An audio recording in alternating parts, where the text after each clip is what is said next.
Pai do Senhor, meu irmão, Pai do Senhor para você que está nos ouvindo agora. Aqui é o seu amigo, seu companheiro, seu irmão em Cristo, William Lima. Estou passando aqui para te convidar a fazer um convite especial para você, para esse domingo agora. Você está conosco. Você está conosco na Escola Bíblica Dominical, às 9 horas da manhã, na Assembleia de Deus, Ministério do Belém, aqui na cidade de Nova Aliança. Nós estamos tratando uma lição importante e nós vamos falar de um tema muito importante, que muitas pessoas ainda, existem algumas questões que algumas pessoas ainda têm dúvida acerca do resgate, da salvação, né? Acerca de ser uma nova pessoa, uma nova criatura, acerca de viver debaixo da graça do Senhor. O que é isso? O que é a graça? Como que ela atua? Uma vez salvo, sempre salvo? Se eu aceitei a Cristo, eu já estou predestinado aos céus, não preciso fazer mais nada? Se ele já pagou o sacrifício, já converteu o seu sangue, verteu o seu sangue na cruz do Calvário e pagou a oferta de ofensa que era contra a minha vida, como diz Paulo lá se não me falha a memória, em Colossenses, né? Que ele pagou a oferta, a cédula que de certa forma era ao contrária contra a nossa vida, né? E ele pagou e ele cravou na cruz, pagando, riscando esta cédula. Então eu preciso viver a minha vida e tudo já está normal porque ele pagou o preço. Não é bem por aí. Nós precisamos aprender que é graça, como é ser salvo pela graça e não pelas obras. Tem pessoas que se confundem e acham que a salvação vem pelas obras. Não. As obras ela é importantíssima na vida do crente. Por quê? Porque as obras na vida do crente ela está relacionada ao caráter cristão. Se de uma forma, de uma vez por toda, você realmente aceitou a Cristo e você é uma nova criatura, então as tuas obras, ela mudou, as tuas obras, ela foi modificada. Tudo que você faz agora é para o bem, para o desenvolvimento e para o crescimento da sua pessoa como crente ou como cristão. Mas isto não interfere na salvação. Precisamos entender que boas obras ela precisa ter porque faz parte do caráter de um crente.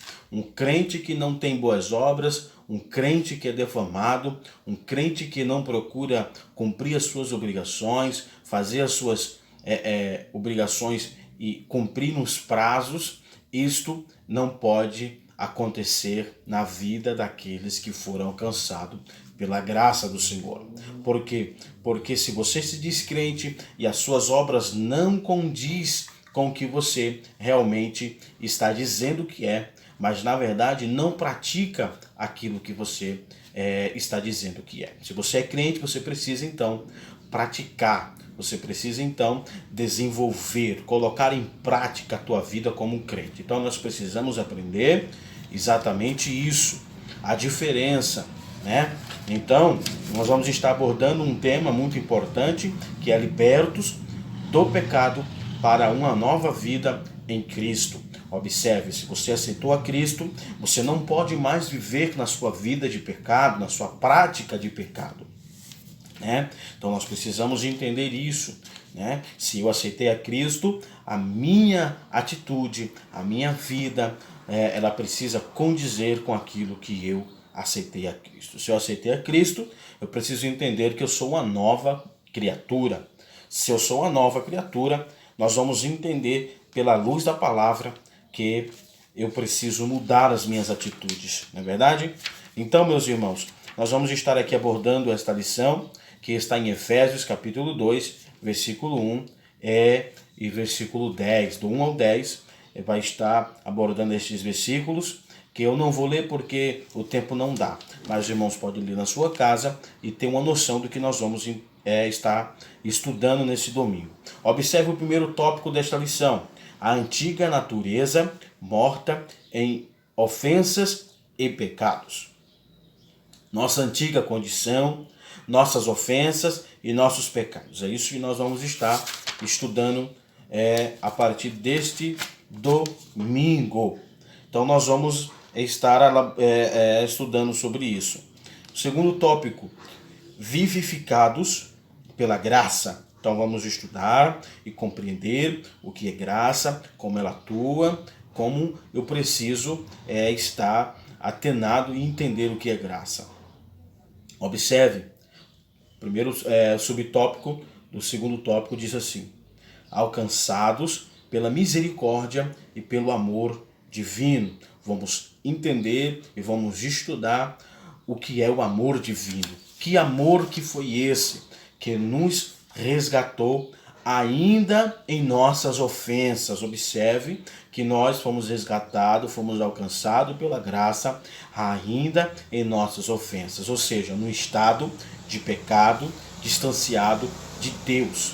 Quando você faz o bem para alguém que é bom, isso aí, meu irmão, é mais que obrigação. Mas quando você faz o bem para alguém que é mau e que não merece, isso é chamado de graça. E somente Deus tem a graça reveladora na vida do ser humano. Porque o ser humano não tem condição nenhuma. O ser humano, ele não merecia ou ele não merece este amor divino. Mas acontece que, por causa da graça, este amor divino alcança o homem ainda nas suas ofensas. Isso é maravilhoso e nós vamos estar estudando isso daí. Vivificados pela graça, exaltados por sua graça. E o terceiro tópico diz: a salvação não vem das obras. E aqui nós vamos estar finalizando com isso, que as obras é importante, mas ela não dá salvação. Ou seja, a obra não pode ser baseada na salvação. Você não pode dizer: eu vou ser salvo porque as minhas obras são boas. Você é salvo pela fé, porque você tem fé, você acredita. É um conjunto. Uma não vive sem a outra. Se você tem fé, você tem boas obras. Se você é crente, você tem boas obras. Se você é salvo, você tem boas obras. Se você diz que vai para o céu, você tem boas obras. Então, meus irmãos, uma tem que andar junto da outra. Mas se eu errei, se eu falhei, se eu pequei, se as minhas obras não foi conforme a Bíblia diz, eu falhei, eu errei, o que acontecerá comigo? O que acontece? Então nós precisamos entender que todas as vezes que nós falhamos, nós precisamos e somos carentes de arrependimento. Pedir perdão por esta falha. Então a graça de Deus, mais uma vez, ela vem superabundar, porque a Bíblia diz: aonde habitou o pecado, superabundou a graça de Deus. A graça de Deus é o fator importante na vida do homem. Como este amor operou em nós. A Bíblia diz, e só para finalizar, os irmãos que não têm a lição ainda, pode estar nos procurando e adquirindo esta lição, que é muito importante você aprender a palavra de Deus. Observe, João 3:16 diz a palavra do Senhor: que Deus amou o mundo de tal maneira que deu seu Filho unigênito, para que todo aquele que nele crê não pereça, mas tenha a vida eterna. Observe que o fator importante é crer, acreditar, aceitar a Cristo, para que a sua vida não venha a perecer, você não venha a morrer espiritualmente e então ser condenado à morte eterna. Mas você crendo no Senhor Jesus Cristo, você passa da morte para a vida. Agora, este amor de Deus atuando foi de uma forma muito interessante e importante aprender, porque a Bíblia diz que ele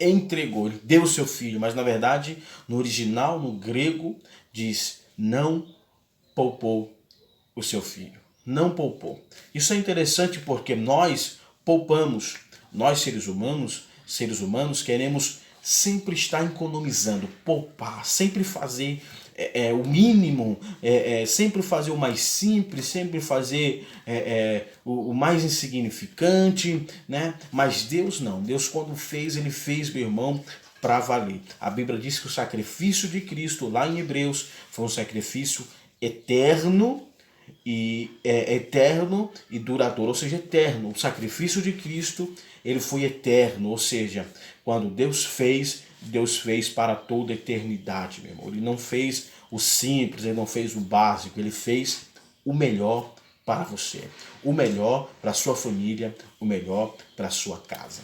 Observe no episódio de Abraão com Isaac. Lá no monte, Deus pede o seu filho, o único filho de Abraão, filho da promessa, Deus pede em sacrifício. Observe que Deus coloca à prova a fé de Abraão. Abraão, então, faz conforme Deus pediu e Deus orientou. Mas na hora do sacrifício, o anjo brada e interrompe aquela ação. Por quê? Porque o cordeiro já estava preparado. Ou seja, naquele dia, Deus poupou o filho de Abraão. Porém, o seu filho, Deus não poupou, mas Deus entregou por amor da humanidade. Aquilo ali é uma tipologia do que Deus faria muitos anos depois, lá no Calvário. Está entendendo? Lá no Calvário. Naquele dia no monte, Deus poupou o filho de Abraão, mas no Calvário Deus entregou o seu filho para que morresse em morte de cruz, para que você hoje fosse alcançado por esta graça. Graça extraordinária que salva a vida do homem. Então, meus irmãos, vem conosco aprender. Vai ter mais coisas interessantes, vai ter mais revelações que eu não posso dar para você, porque eu preciso que você esteja conosco neste domingo. Vai ter muita coisa interessante. Nós vamos estudar também, falar aqui nessa lição de domingo, um pouquinho da queda lá do Éden, um pouquinho da serpente lá de Números. Nós vamos falar muitas coisas interessantes. O porquê que nós somos tão perseguidos pelo nosso inimigo, né? O porquê que nós somos tão perseguidos e porque esta graça de Deus, como ele disse para Paulo, ela nos basta para vencermos. Vem conosco, eu te espero domingo agora, no nome do Senhor, e até mais. Deus te abençoe e Deus te guarde. Amém.